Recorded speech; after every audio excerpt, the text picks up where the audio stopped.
Hi, this is Fazana again. In this video, we'll look at Pythagoras' theorem.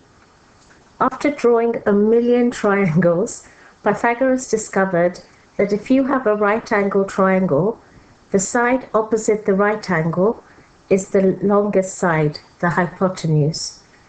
And if you know the length of the two sides, you can easily determine the length of the third side. What an ecstatic day that must have been for him, which proves that hard work and discipline achieves results and fame. Okay, let's have a look at the principle. If the length of the hypotenuse of a right angle triangle is C, and the lengths of the other sides are A and B, then A squared plus B squared equals C squared. And if you want to find any of the shorter sides, A squared would be C squared minus B squared. And if you wanted to find B, then B squared equals C squared minus A squared.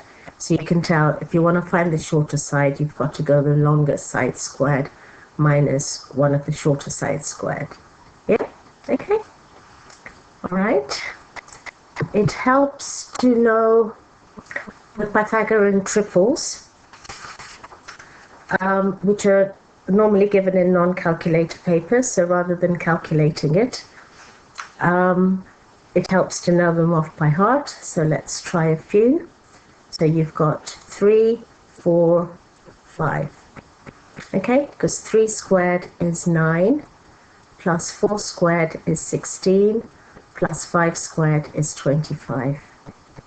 Okay, and you find it'll be the same for any multiples of 3, 4, 5. So if we double the sides, you've got 6, 8, 10.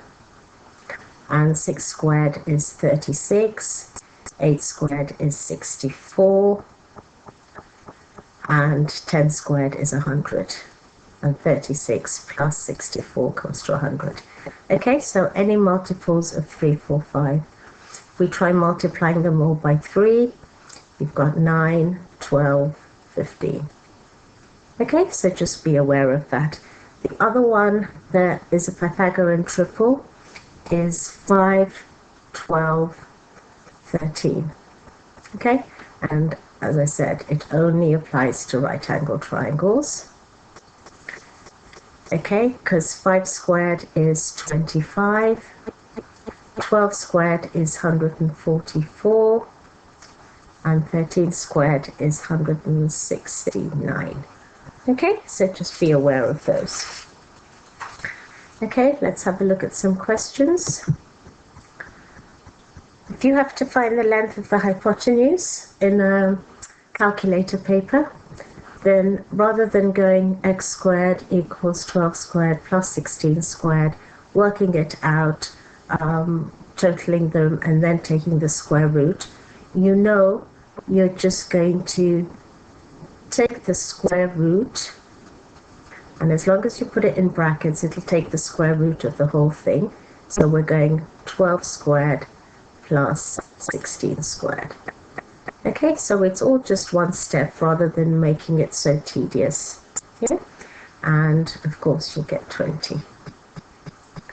Okay, so just make sure it's in brackets so it takes the square root of the total of both the shorter sides squared. All right? Okay, let's try another one. So over here, we'd say h equals the square root of, in brackets, 13 squared plus 7 squared. If you put that in your calculator, you get the answer of 14.8. Okay? So you're just adding the square numbers of the two shorter sides and square rooting it. Okay? Now, if you want to find the length of one of the shorter sides, you're actually going that squared minus that squared and then square rooting it. So instead of changing the subject of the formula and again making it so dull and tedious, what we say is x equals square root, open your brackets, 15 squared minus 12 squared, and out comes your answer. Okay, there isn't an answer here. But it's a Pythagorean triple, because do you remember the triple 9, 12, 15? Yeah, which is a multiples of 3, 4, 5. So we know our answer is 9. Okay, as easy as that. So keep it simple. The more simple you keep your calculations, the more it flows and the more it just feels so much lighter in your head. Okay, anytime you're given an isosceles triangle, then when you split the triangle, that side there can actually equally be split. So it's a perpendicular bisector. So that'll be 4 centimeters and that'll be 4 centimeters. Okay, so if we have to work out the length of AM, again, the side opposite your right angle is your hypotenuse. So in order to find one of the shorter sides, you're going AM equals the square root of 7 squared minus 4 squared, and you get 5.74. And always check, because you know it's going to be one of the shorter sides, so you know it's going to be less than the 7 centimeters. Yeah, so that's reasonable. Okay, as easy as that. If they ever ask you to find the area of the triangle, and it's an isosceles triangle, then you get a little stuck, because you know it'll be the area of the triangle is half base times height. So we've got the base measurement, but we don't have the height. The minute you draw that line to show that you need the vertical height, you know it's creating a right angle triangle. Okay, so now we can actually find the area of the triangle. So it'll be half times the base, which is the 8, times the vertical height, which I just put here is 5.74. Okay, and out comes your answer. Okay, the tricky thing in exam papers is when you see an isosceles triangle, they haven't drawn this line, they ask you to find the area, and you're stuck to what topic of maths it is. So start writing, start drawing on your diagram, make the diagram your own. Once you've drawn that line, you can actually see that you've got a right angle triangle, and then, hey, it's a Pythagoras question. Yes, so trying to identify what topic usually makes the exam question look difficult, but once you start drawing, everything falls into place. Okay? The other question which confuses people sometimes is when they ask you to find the length of a diagonal of a square or a rectangle. Again, once you've drawn the rectangle, you can see the right angle triangle, yeah?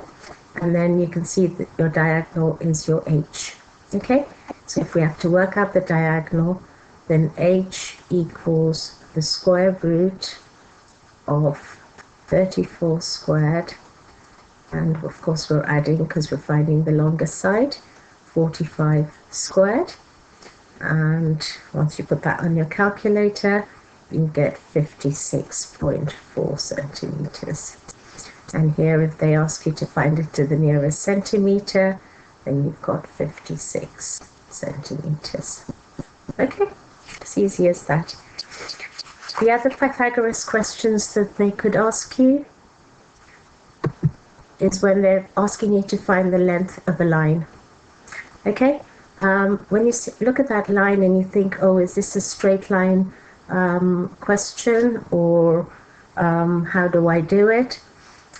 What you should always remember about straight line graphs is, oh yeah, you know, when I find the gradient, whoops, terrible straight line, I always draw this triangle, and once you draw the triangle, you can see a right angle triangle. Okay, So you can tell the length of the line is again the hypotenuse because it's opposite the right angle. So we just need to find the lengths of the two shorter sides. So from -4 to 4, it's 8 units. And from 1 to 7, it's 6 units. And again, you should know this Pythagorean triple. So it's a multiple of 3, 4, 5. So you've got 6, 8, 10. Okay? So you know your height, the length of the line is actually 10 units. Okay, yeah, easy, isn't it? That's all for now. I hope these examples show you how easy it is to identify a Pythagoras theorem question and to calculate the hypotenuse or one of the shorter sides. In parts 2 and 3, we will look at more questions involving Pythagoras. Once you've watched all 3 videos, you'll be an expert, trust me, and you'll be in control. And that's a great feeling, just like how Pythagoras felt when he realized this theorem. All right, take care, have fun. Until next time, bye.